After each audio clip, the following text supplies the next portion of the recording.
చిత్తూరు జిల్లా పొంగనూరు నియోజకవర్గంలో మంత్రి రాంప్రసాద్ రెడ్డి పర్యటించారు. ఈ మేరకు ఆయన ఆచార్య ఇంజనీరింగ్ వ్యవసాయ విశ్వవిద్యాలయంలో వ్యవసాయ పాలిటెక్నిక్ కళాశాలను ప్రారంభించారు. ఈ సందర్భంగా ఆయన మాట్లాడుతూ మాజీ ముఖ్యమంత్రి జగన్మోహన్ రెడ్డిపై మండిపడ్డారు. జగన్మోహన్ రెడ్డి పేద ప్రజల రక్తం తాగాడని, పేదలను కష్టాలకు గురిచేసి అక్రమ కేసులు బనాయించిన వ్యక్తి జగన్మోహన్ రెడ్డి అన్నారు. రైతులు, కార్మికుల ఉసుట్తలకి ప్రభుత్వం నుంచి వైదొలిగారు అంటూ మంత్రి రాంప్రసాద్ రెడ్డి మాజీ సీఎం జగన్ పై తీవ్ర స్థాయిలో విమర్శలు గుప్పించారు.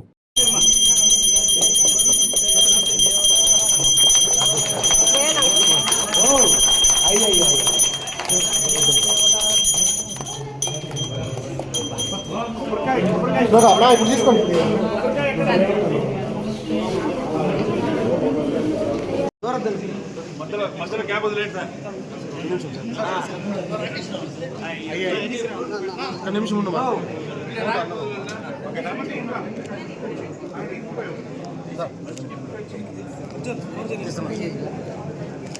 నా చిట్టిన కొంచెం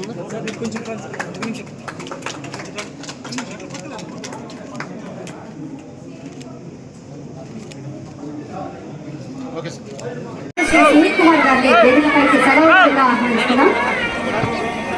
అలాగే సహాయ పరిశోధన సంచాలకులు డాక్టర్ బి సుమతి గారు, చిత్తూరు జిల్లా ఎగ్జిక్యూటివ్ ఇంజనీర్ ఏపీఈడబ్ల్యూఐడిసి గౌరవనీయులు శ్రీ ఎన్ భాస్కర్ గారు, గౌరవనీయులు డాక్టర్ జె గోడకృష్ణ గారు, జిల్లా అగ్రికల్చర్ జాయింట్ డైరెక్టర్ గారు, అలాగే పరంనేరు ఆర్డీఓ శ్రీ పి భవానీ గారు, సర్పంచ్ గౌరవనీయులు శ్రీమతి సరితా సుధాకర్ రెడ్డి గారిని ఆహ్వానిస్తున్నారు. అలాగే సుమన్ రమేష్ రెడ్డి గారు, మండల అధ్యక్షుడు గౌరవపల్లి వారు కూడా వేదికపైకి ఆహ్వానిస్తున్నారు.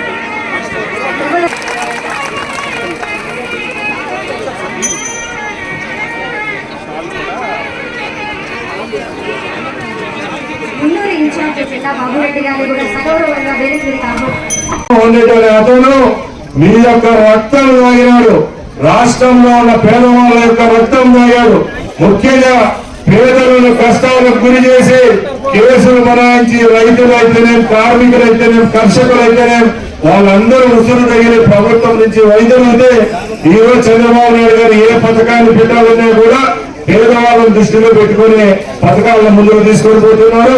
అతి త్వరలోనే ఎవరైతే ఆడబిడ్డల పథకం ఏదైతే మనం చెప్పామో వాళ్ళందరికీ, మన బిడ్డలందరికీ భరోసా ఇచ్చే విధంగా అతి త్వరలోనే, అదే విధంగా రైతులకు ఏదైతే మనం చెప్పామో అన్నదాత సుఖీభవం అని చెప్పామో ఆ రెండు పథకాల్లో కూడా మన ప్రభుత్వం వచ్చే ఏప్రిల్లోనే ఇచ్చేదానికి సిద్ధమైందంటే అది కేవలం మీరందరూ ఆ రోజు ఎన్నికల్లో చూపించిన ప్రేమను తెలియజేసుకుంటున్నాం. అలాగే ముఖ్యంగా ఈ పొంగనూరు నియోజకవర్గ విషయానికి వస్తే మీ అందరికీ తెలుసు, గత 5 సంవత్సరాల్లో మనం కష్టపడి మన ఇంట్లో మామిడి పంట పండితే అమ్ముకునే దానికి కూడా కష్టాలు పెట్టి వాళ్ళు చెప్పిన రేటుకే ఇచ్చే పరిస్థితి ఆ రోజు తీసుకొని వస్తే, ఈ రోజు చంద్రబాబు నాయుడు గారు ముఖ్యమంత్రి అయిన తర్వాత గిట్టుబాటు ధర ఇప్పించే విధంగా ప్రభుత్వం అలాగే కలెక్టర్ గారు చర్యలు తీసుకుంటా ఉన్నారు. అలాగే ఆ రోజు మన రాష్ట్రంలో